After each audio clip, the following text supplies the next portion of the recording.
heerumi warri jaan kun wallahi nam tokko ni beektan heeruma kana akkatti baay'ee namni heerumi naan jeefin heerumu wantan isin himu gisee hundaa'u isin girristaniif ani heerumu waniif jennaan isin bultii koo keessa seentanii nan jiraachistan waan ta'eef ifiif jiraadha waan ta'eef waan kanaa kan namti keessa kooflee taphachuu gammada yaadni kiyya.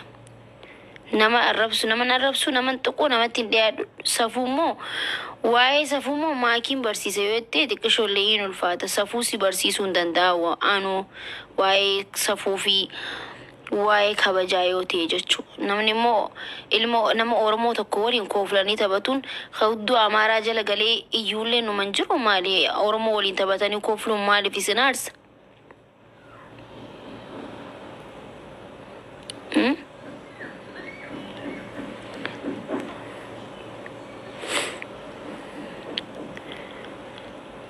Maaliif akka onni jettan na dhibaan?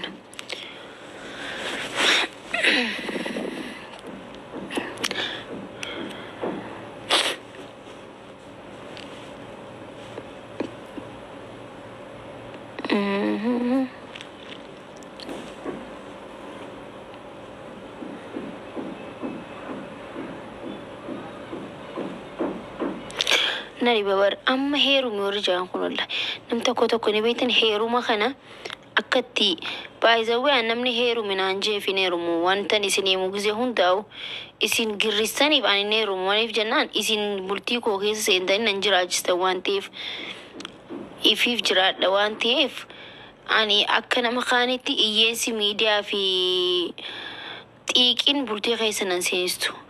Bultii xiiqidhaan seente xiiqidhaan baata miila tokkoon seente miila tokkoon baata sini galee nam tokko wal jaalateefillee ka'ee lafatti walitti waliin fuudhan deemu namni yaaduu qaba akkatti jechuun yaaduu qaba akkatti mijaa'uufitti akkatti toluufitti ani qophiidha inni qophiidha nam tokko bara akkasii bara lafaa kaataniituma bakka wal fuudhuu qabdan wal fuudhaa amma naaman haay namni akkam amma lafaa keeyummoo wal fuudhamoo? An wanta girriin itti baay'ate natti tolu aslan wanta namni irraanfatee suuta jee eegaa haasofitanii abdii murattanii khalaas dhiisuu deemti jettanitti namni wal fuudhuu fedhan malee kuma isin harka dhoobitan kana lafaa kee wanni hin jiran isin dhahaa ajandaa keessan oofadha. Guys taaptaam na godhamee hirriba isin kaasu.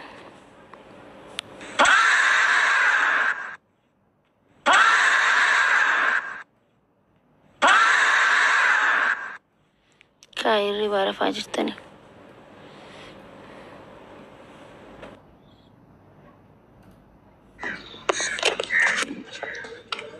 Salam alaikum. Waalaikum salam. Hai Umar. Ya kamal. Gami? Naga kamati. Daga jiratti. Kam nagya? Naga alhamdulillah. Naga. Kam nagya. Guys, tap goda. Akam jirta waalaikum salam warahmatullahi wabarakatuh. Akam welcome family. Majoro. Ya, video ni bobar saata na gisee hundaa'u akkam ooltan jechuumaaf nu qabara. Akkam bultana jennee deemne akkam ooltaniif isin dhufnaan beektanii? Akkam sabboonaa nagaa? Nagaa jirta mangisti. Jirra alhamdulillah. Mirkaana irra irreecha jirta? Oye. Irreecha ganaadhaan kabajee nuti. Aha. Gana. Ya, gaafii takkaan si gaafadha dhiishoo na godhu. Nama daaltii gaaffiin. Gaafachuun jira. Yaa uuma teenye hojii kasi madaalti maa uuma keeti bara. Yaa waan nama daallee oti siin deebisu jechuumaaf itti fufee.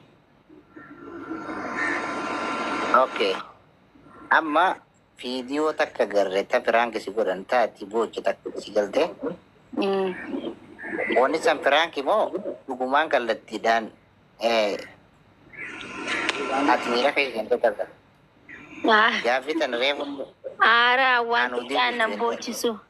Awanti xiqqishoo nan boochistu bar maal taateti. Isaan piraankiina godhanii ta'an deebisee isaanumaa piraankii godhee bar kana nama hundaa quba qabaa miti. Nama kuma meeqaa quba qabeeta isaan piraankii godhanii anaa piraankii isaan godhee deebisee. Yaa maaliifi gaaffii tana maayikii gaafanne maaliif wanni sana hedduu miira keessallee nu golchite maaliif jennaan. No isaan gisee hunda piraankii waan na godhaniif an deebisee piraankii isaan godhee bar anaatutu isaan lameenis isaan qofaa miti warra koomantii hundan piraankii godhee bar warruma miidiyaa taa'ee daawwatu hundan piraankii godhee. Laikii piraankiidha guma sanuu dubbadhee bar dhufee laayifii. Amma maaliif jennaan maayikii wanni san dhugaa nama hunda hin burja fiidiyoo san yeroo garuu biyyoon tun akkamitti miira keessa galtee mimaan isii dhufuu danda'e. Jarri bilbilallee cufattee deemteetti ni beektaa yeroo san. Piraankiidha gaayisiin piraankis. Hai uummata keenya kanas. Bara amma nuti maayikii Peker nu gura acha turre bara amma si garafaa turre mana ijaarsaa kana dafa maayikii fidanne si galtee. La piraankiidha. Hai isin. Ijaarsaa gari. Ajaa'iba qaban akka. Mara piraankiidha guma sanuu dubbannee. Maal taataniiti? La. Laal waan fedhe dhaggeeffadhu maayikii teenya waan fedhe yoo illee piraankii namaa yoo akka malee si dhuftillee akkasin jedhin namni kaameeraa si jala dhaaba. No rakkoon qabu maal namni piraankiidhaan waa hedduu godha maali piraankiin beektanii piraankiidhaan boomuu miti. Duunillee ni jirti piraankiidhaan hai maali yoo. Nuti bakka sanis hin bochi mi maali isaa fiddeen irra. Yoo na argitan sagalee dhageessan malee anaaf bochuu. Sagalee dhageenyee ai sagalee namni imimmaan nama bochisu waan nama bochisullee godhatee bar piraankiin hojjeta ani sagalee dhadhakki piraankiidha uummanni maalti na qobalchiisaa jirta wallahi. Bakka si waggaa torba asirra jirtu si sabboona kiyya galatoome habiibi kiyya bareeda gaafii gaarii gaafattee maayikisha habiibti gaarii jirta. Aboo kaaju ajandaa godhinaa waan xiqqa uummanni ajandaa miti boon jiruuti jaalatee sitti jinaati. Awo mana murtii dhaleessu qabnaati dhagahi sabboona mana murtii dhaleessu qabna qoosaan akkanaan jiruuti maayikii jirtaati nagaa.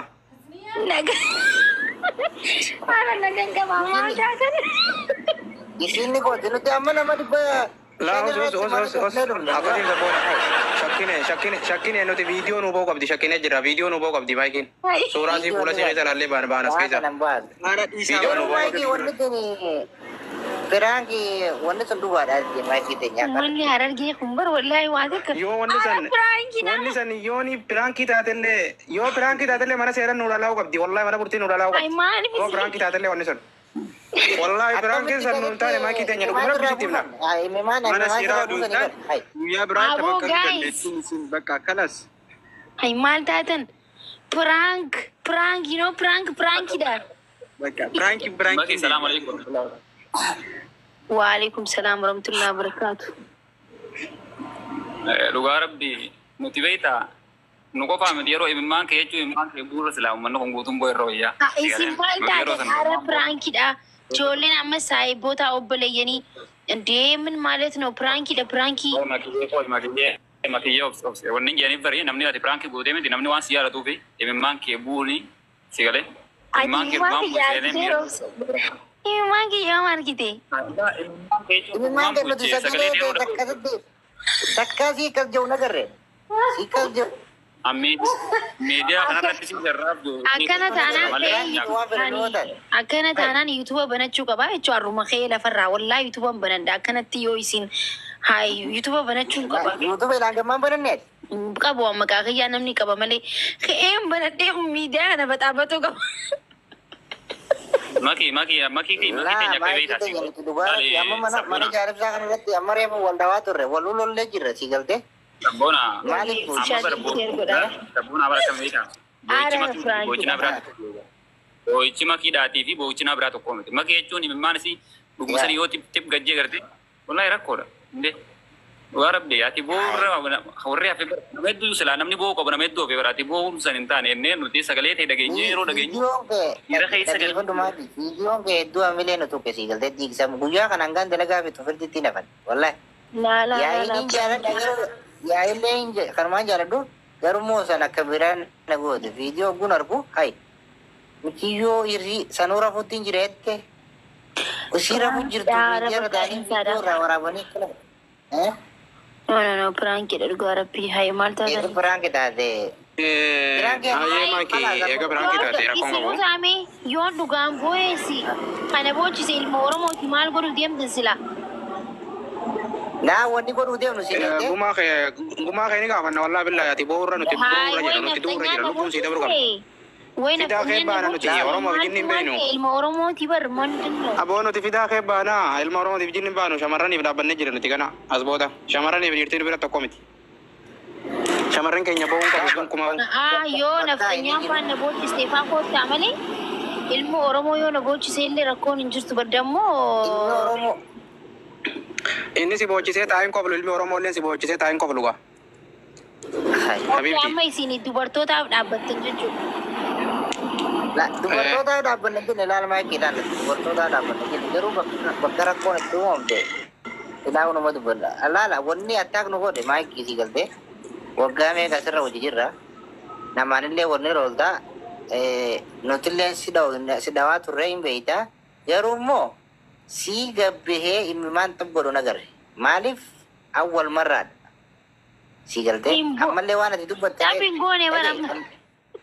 ammallee waan ati dubbatte keessa awwal marraa jaalalaan qabu meetteen si galtee hay akka isaan prank ta'aniif. Isaanuma sanuu shawwaddee jechuudha. Isaan shawwaddee prank deebise. Hunda keessaniin prank godhanii isaan qofaa miti hunda keessa walitti qabeen prank isin godhe. Aboo prankiin akkanaan jirtu miidiyaa kanarratti ati sadarkaan ta'e akkasii miti guyyaa tokko gad deebitee mooyee guddi. Prankiin kanaan barbaada. Dhaggeeffadhaa anamma sagalee silkiiti bar kuni sagalee silkiiti malee miidiyaarra gabbee hin boonye bar. Hai maaltu maal ta'e isin sila maal taatan ammas ilma ijoolleen Oromooti Oromoodha kanaafuu waan kana ajandaa godhachuu qabdani bar dhugaa rabbii hai.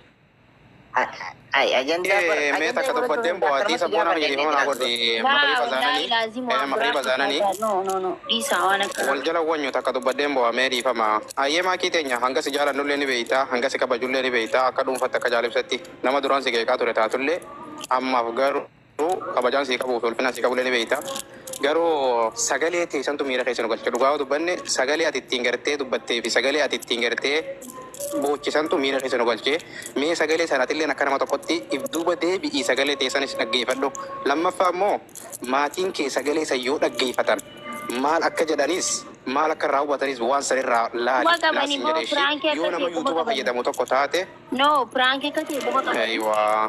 Aslan maatii biyya maatii firiidhaati jedha sararsuun ta'e. Pranki godhanii isinillee guyyaa biraa pranki deebifatti. Amma rakkoo walumaa galatti amma hubannee jirraa galatoomii ulfaadhu baay'isnee taasisuu hin barbaachifnu. Dhaggeeffadhaa ganallee tokko laali ani beeytan hunda keessanuu na biratti wal qixaa osoo na awwaatee illee gandi biraa Amaara faa nafxanyaan faa yoon irratti duulte malee ilma Oromoo waan tokko yoon godhe illee akkanatti hin duuliin dhuftanii ani jaaladhu waa'ee maal taatan. Ilma Oromootiif ilmi Oromootii miti hundinuu Oromootis Oromoo ilmi Oromoo irratti hin duulu duulaan jirru nuti. Wanni kun akkamii adda baafachaa jira malee duulu tokko illee hin goone karaa nagaatiin gaaffii nagaan wal gaafachuu jira malee duulu hin goone. Duulu hin goone wallaahi kabajaan reefullee mana banannee teenyee haasawaa jirra malee video nuti gadii isa argaa jirta kabajaan akkasii kabajjisii qabnuun haasawaa jira malee gaafataa jirra kanaafuu dhiifama rakkoo qabaaf shee.